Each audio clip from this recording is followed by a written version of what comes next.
Day 2 in the Bahamas. Good morning, good morning, good morning. This is day 2 in the Bahamas, and we are again excited to be here. On today's agenda is Nassau, because it's more stuff happening than we thought, so we didn't see everything. So we want to go back and see a couple more museums and hopefully get across to Paradise Island and the fish fry today. So stay tuned. We are excited and we're bringing you along with us.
The Educulture Junkanoo World Museum in Nassau, Bahamas is a cultural institution dedicated to preserving and showcasing the unique cultural heritage of the Bahamas, particularly the tradition of Junkanoo.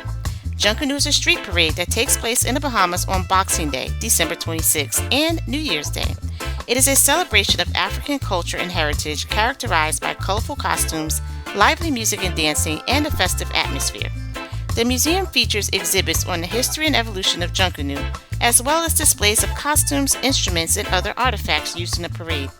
Visitors can also learn about various aspects of Junkanoo, including the organizational structure, the music and dance styles, and the significance of the various symbols and motifs used in the costumes. The museum also hosts workshops and classes on Junkanoo, where visitors can learn how to make costumes and instruments or participate in a mock parade. Overall, the Educulture Junkanoo World Museum offers a fascinating look into the cultural heritage of the Bahamas and the important role that Junkanoo plays in the country's history and identity. Junkanoo is believed to have originated from a combination of African tribal groups who were brought to the Bahamas by European slave traders during the 16th and 17th centuries. The Akan people of Ghana are considered to have played a significant role in the development of Junkanoo. Historically, they were known for their elaborate costumes, music, and dance, which incorporated elements of traditional storytelling and mythology. The name Junkanoo itself is believed to have been derived from the Akan word Junkanoo, which means a disguised person. Other African groups such as the Yoruba of Nigeria, the Congo tribes, and the Mende of Sierra Leone are also thought to have influenced the development of Junkanoo through their music, dance styles, and cultural traditions. The unique blending of those various African influences with European colonial culture and indigenous Bahamian traditions has resulted in a vibrant and colorful spectacle that is now known as Junkanoo. The process of making Junkanoo costumes is a highly collaborative effort that involves the entire community, from skilled artisans to volunteers. Here's an overview of the steps that are involved. Inspiration and design.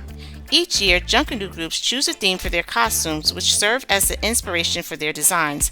Ideas are drawn from various sources, including cultural traditions, current events, and popular culture. Construction. The creation of the costumes begins several months before the parade. Skilled artisans use a variety of materials such as wire, wood, and cardboard to construct the frame of the costume. Paper mache.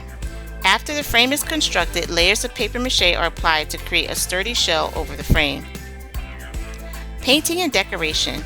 Once the paper mache is dry, the costumes are painted with vibrant colors and decorated with various materials such as sequins, feathers, beads, and ribbons. Each costume is unique with its own design and color scheme. Fitting and final touches. After the costumes are decorated, they are fitted to the performers, who will wear them during the parade. Final touches, such as adding accessories or attaching LED lights, are made to ensure that the costumes are stage ready. Parade time. On the day of the parade, the performers don their costumes and take to the streets. The result is a dazzling display of color, movement, and sound which has been captivating audiences for centuries.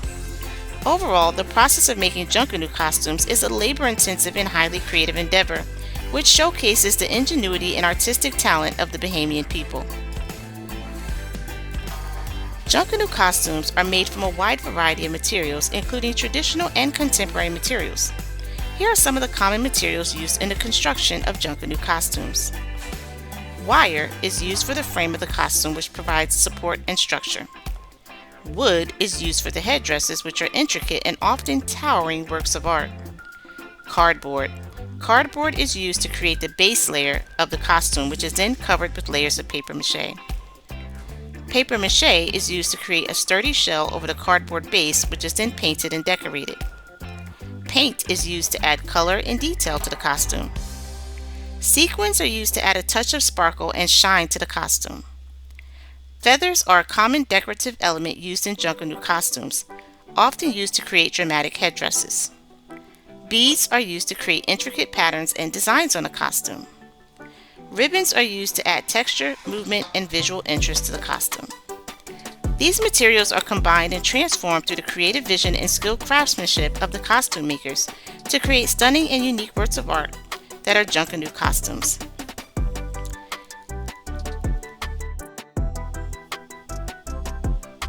The National Art Gallery of the Bahamas is a museum and art gallery located in Nassau. It is a premier arts institution of the country and has a rich history dating back to the late 19th century. The initial impetus for a national art gallery in the Bahamas began in 1887, when Governor Sir Ambrose Shea established the Bahamas Art Society. However, the society was short-lived due to lack of funding. It wasn't until 1996 when the Bahamas government formally established the NAGB as a cornerstone of the new national cultural policy. In the early days, the National Art Gallery of the Bahamas had no permanent location and worked out of a variety of rented spaces and storage containers.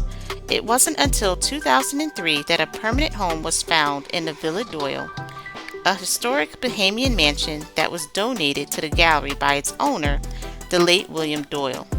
Renovations to the villa were completed in 2004, and the NAGB finally had a place to call home. Since then, the National Art Gallery of the Bahamas has played an essential role in promoting Bahamian art and culture around the world. It has hosted numerous exhibitions and events featuring works from local and international artists, as well as lectures, workshops, and educational programs for children and adults. In 2018, the NAGB underwent an extensive renovation project that expanded its programming spaces, gallery areas, and research facilities. Today, the National Art Gallery of the Bahamas features 2 exhibition galleries, a sculpture garden, an artist in residency program, and a research library. In summary, the National Art Gallery of the Bahamas has come a long way since its inception as the Bahamas Art Society. Its history is one of persistence, determination, and a commitment to showcasing the rich and vibrant art of the Bahamas, both locally and globally.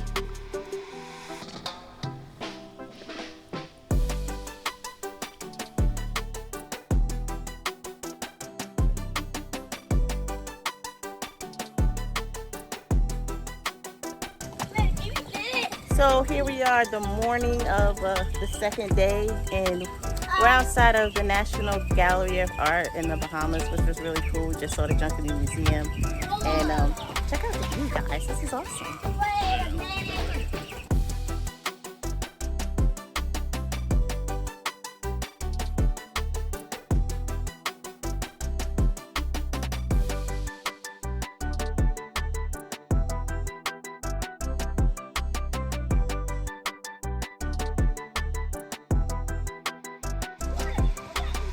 Alright, so I'm at the National Art Gallery of the Bahamas, and behind me is the Sacred Space.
Paradise Island, formerly known as Hog Island, is located in the Bahamas and is part of the city of Nassau.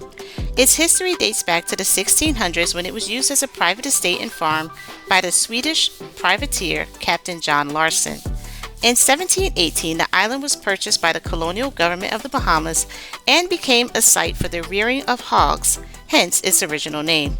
The island was later used as a quarantine station for yellow fever and other infectious diseases during the 19th century. In the early 20th century, the island became a popular tourist destination and was developed by a number of investors. The most prominent of these was Huntington Hartford, a wealthy businessman who purchased the island in 1959 and developed it into a luxurious resort that he called Paradise Island. The original Paradise Island Resort featured a grand hotel, a casino, a golf course, and other amenities.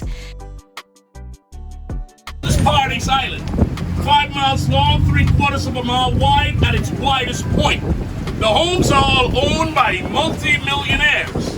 The 2 hotels on the end is phase 3 of the Atlantis. You're looking at another 1,500 room hotel, along with a 600-unit condominium, the Cove on the Reef Hotel. Right here is the Atlantis. Where you see that middle opening that looks like a bridge, it's not a bridge. It's a 10-room suite.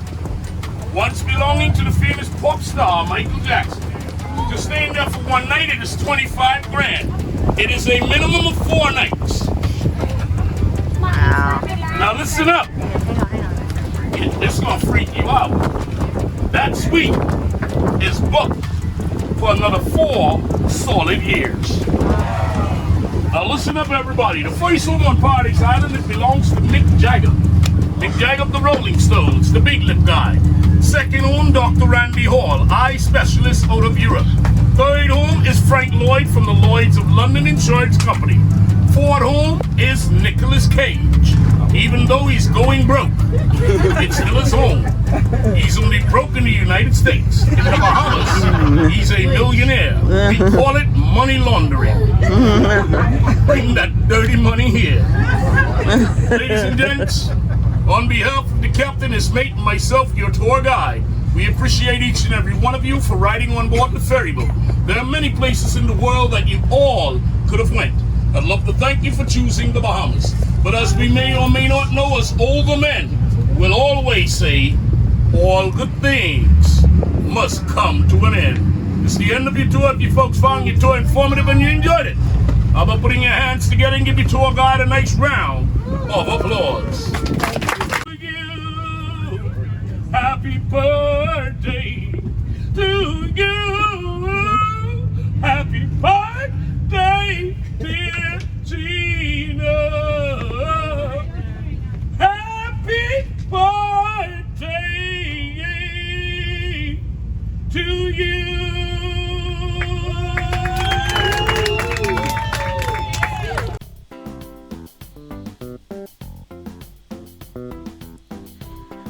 Paradise Island is beautiful. After exiting the Sydney Poitiers Bridge on the ferry, we decided to walk to the local public beach, also known as Cabbage Beach. As we walked, we admired the change of setting from the busy downtown Nassau to the tropical delight of what is known as Paradise Island. You see that pond over there? As we were walking past, I noticed a turtle, just one, walking near the road. So we decided to take a pause for a minute. And this is the beauty of traveling at a leisurely pace. To our delight and surprise, we discovered not just one turtle, not just 2 turtles, but multiple turtles tanning in the sun and overall enjoying a nice day. In addition to turtles, we saw other wildlife. We saw fish swimming, multiple fish, and also some other birds, ducks, and animals that frankly we have never encountered before and could not identify. Oh, a duck too? Wow. oh, I see all the food. Yeah, look, a duck. Oh my, oh my Oh. goodness. Like everything up in here. Look at all the turtles. Hey, buddies. You guys hungry? Wow. See, that's My not a duck. goodness. It's like growling. Get the heck out of here. Wait, where is it? I can't even find it on camera. That's not even a duck. It has Yeah. an orange beak and it growls. It doesn't like quack. Look, it's growling. That's crazy.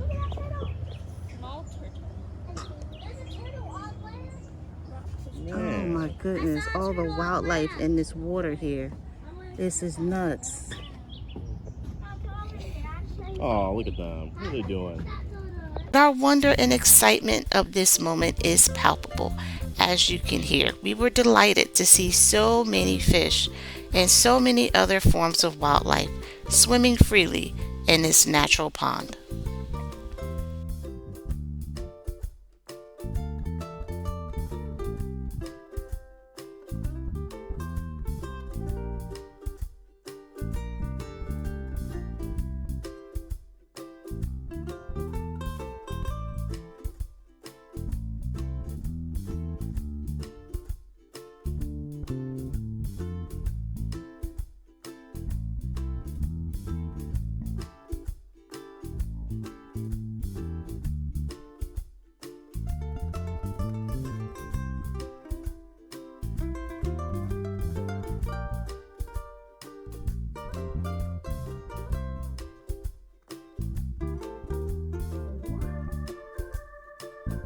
Cabbage Beach is a stunning white sand beach located on Paradise Island in the Bahamas.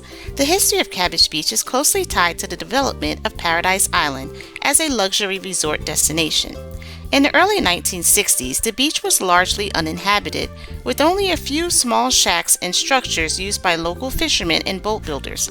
However, as Paradise Island began to develop as a resort destination, attention turned to Cabbage Beach as a prime location for vacationers looking for sun, sand, and relaxation. The beach was initially named after the wild cabbage plants that grew in abundance along the shoreline. However, as the area became developed, the name was shortened to simply Cabbage Beach. Over the years, Cabbage Beach has become one of the most popular attractions on Paradise Island, attracting thousands of visitors each year. Its crystal clear waters, white sand, and gentle waves are ideal for swimming, sunbathing, and water sports. Today, the beach is flanked by a number of high-end resorts and restaurants, including the Atlantis Resort and Casino, which offers beachfront access and a range of water activities. Despite its popularity, Cabbage Beach has been able to maintain its natural beauty and appeal, thanks in large part to efforts to preserve and protect its delicate ecosystem.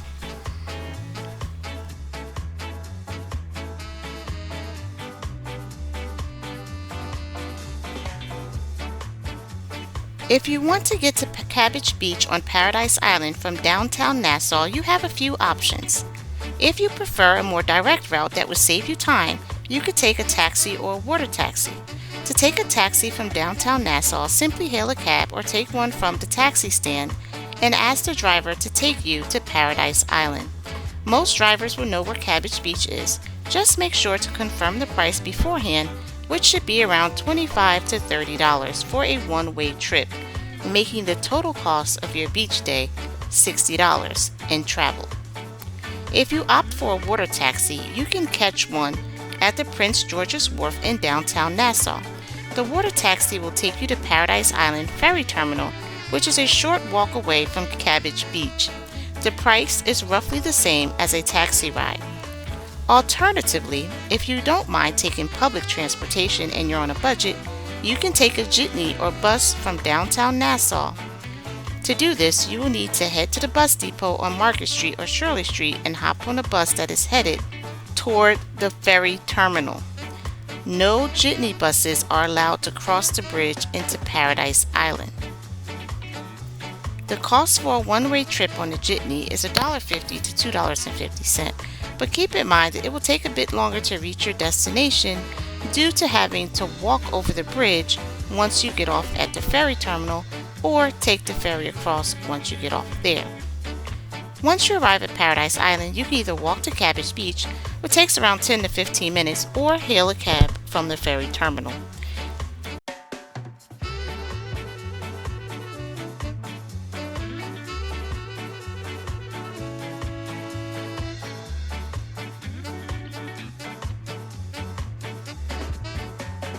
Investors came over and they took interest in the island. Like Club Med and all those different investors. And then Atlantis was the last biggest investor that came over. You have people like Oprah Winfrey with her house on that side of the island. So, yeah. So Oprah Winfrey lives on this side, you said? Over there, on that side. Yeah. Yeah.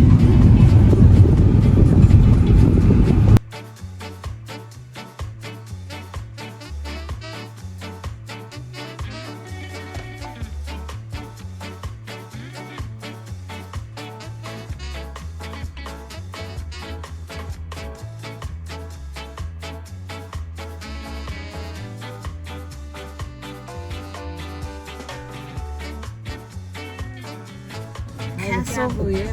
One of the kings. One of the British kings, them lived there. One of the British kings lived here.